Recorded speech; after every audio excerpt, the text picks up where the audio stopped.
ज्योतिर्लिंग 12 ज्योतिर्लिंगों में से एक है, जिन्हें हिंदू धर्म में भगवान शिव को समर्पित सबसे पवित्र मंदिर माना जाता है। ये ज्योतिर्लिंग भारत के उत्तराखंड में रुद्र हिमालय श्रृंखला में समुद्र तल से 3500 मीटर से अधिक की ऊंचाई पर स्थित है। गढ़वाल हिमालय में मंदाकिनी और पौराणिक सरस्वती नदी के मुहाने पर स्थित यह मंदिर भारत के 12 ज्योतिर्लिंगों में सबसे ऊंचा है। केदारनाथ ज्योतिर्लिंग का इतिहास। आइए जानते हैं इस पौराणिक मंदिर का इतिहास, जिसे सदियों से इसे कई बार पुनर्निर्मित किया गया है। हिंदू पौराणिक कथाओं के अनुसार यह माना जाता है कि महाभारत के महान युद्ध के बाद पांडव भगवान शिव की खोज में इस क्षेत्र में अपने भाइयों की हत्या के पापों के लिए क्षमा मांगने आए थे। हालांकि भगवान शिव उनसे मिलना नहीं चाहते थे और इसलिए खुद को एक बैल के रूप में प्रच्छन्न किया और इस क्षेत्र में छिप गए। दूसरे पांडव भीमसेन ने उसकी पूंछ और पिछले पैरों को खींचकर उन्हें जमीन से बाहर निकालने की कोशिश की। हालांकि भगवान शिव ने खुद को और गहरा खोदा और केवल अलग अलग जगहों पर भागों में प्रकट हुए। केदारनाथ में कुबड़, तुंगनाथ में भुजाएं, मध्य महेश्वर में नाभि और पेट, रुद्रनाथ में चेहरा और कल्पेश्वर में बाल और सिर। पांडवों ने शिव की पूजा के लिए इन 5 स्थानों अर्थात पंच केदार पर मंदिरों का निर्माण किया और पूजा की। इससे उन्हें उनके पापों से मुक्ति मिली। वर्तमान केदारनाथ मंदिर का निर्माण महान हिंदू दार्शनिक और संत आदि शंकराचार्य ने 8वीं शताब्दी ईस्वी के आसपास करवाया था। पिछले कुछ वर्षों में इसका कई बार जीर्णोद्धार हुआ है, जिसमें सबसे हालिया जून 2013 की विनाशकारी बाढ़ के बाद किया गया है, जिसने मंदिर और आसपास के क्षेत्रों के एक बड़े हिस्से को क्षतिग्रस्त कर दिया था। केदारनाथ ज्योतिर्लिंग के बारे में रोचक तथ्य। चूंकि केदारनाथ इतनी ऊंचाई पर स्थित है, सर्दियां भीषण होती हैं, जिससे मंदिर दुर्गम हो जाता है। इसलिए ये केवल अप्रैल और नवंबर के बीच ही जनता के लिए खुला रहता है। ये कार्तिक के पहले दिन अक्टूबर-नवंबर को बंद होता है और हर साल वैशाख, अप्रैल-मई में खुलता है। सर्दियों के दौरान केदारनाथ मंदिर से मूर्तियों को ऊखीमठ लाया जाता है और वहां 6 महीने तक पूजा की जाती है।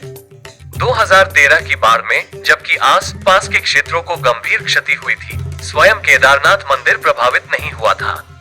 16 जून को जब सैलाब आया तो साधुओं ने देखा कि मंदिर के पीछे के पहाड़ से बाढ़ के साथ अनुमानित 100 की स्पीड से एक विशालकाय डमरूनुमा चट्टान भी मंदिर की ओर आ रही है, लेकिन अचानक वो चट्टान मंदिर के पीछे करीब 50 फुट की दूरी पर रुक गई। ऐसा लगा जैसे उसे किसी ने रोक दिया हो।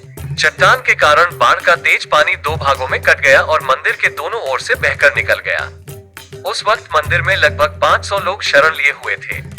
वो शिला आज भी केदारनाथ के पीछे आदि गुरु शंकराचार्य की समाधि के पास स्थित है।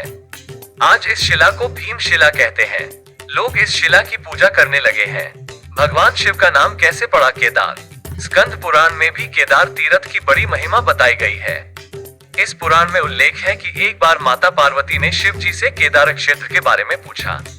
भगवान शिव ने बताया कि जैसे देवताओं में भगवान विष्णु, सरोवरों में समुद्र, नदियों में गंगा, पर्वतों में हिमालय, भक्तों में नारद, गायों में कामधेनु और सभी पुरियों में कैलाश श्रेष्ठ है, वैसे ही संपूर्ण क्षेत्रों में केदार क्षेत्र सर्वश्रेष्ठ है और यह मुझे अत्यंत प्रिय है। जब सृष्टि कार्य के लिए मैंने ब्रह्मा जी का रूप धारण किया, तभी से परब्रह्म को जीतने के लिए मैं इस क्षेत्र में सर्वदा निवास करता हूँ। इस क्षेत्र के द्वार पर नंदी, भृंगी प्रहरी बनकर खड़े हैं। जो मनुष्य केदार यात्रा का विचार करता है और यात्रा का कार्यक्रम बनाता है, उसके 300 पीढ़ियों के पितर शिवलोक में निवास प्राप्त करते हैं। जो व्यक्ति मन, वाणी और कर्म से मेरे प्रति समर्पित होकर श्री केदारनाथ जी का दर्शन करता है, उसे ब्रह्महत्या के समान पाप से भी मुक्ति मिल जाती है। शिव महापुराण के कोटि रुद्र संहिता में कहा गया है कि जो व्यक्ति केदारनाथ ज्योतिर्लिंग में भक्ति भाव रखते हुए उनके दर्शनों के लिए अपने घर से प्रस्थान करता है, किंतु रास्ते में ही उसकी मृत्यु हो जाती है, जिससे वो केदारेश्वर का दर्शन नहीं कर पाता है। इस प्रकार जिस व्यक्ति की मृत्यु हुई है, उसके बारे में ये समझना चाहिए कि उसे निश्चित ही मुक्ति मिल गई। शिव पुराण में ये भी कहा गया है कि केदार तीर्थ में पहुंचकर केदारनाथ ज्योतिर्लिंग का पूजन करने के बाद जो मनुष्य वहां का जल पी लेता है, उसका पुनर्जन्म नहीं होता है। इसलिए हर मनुष्य को केदार तीर्थ की अवश्य यात्रा करनी चाहिए।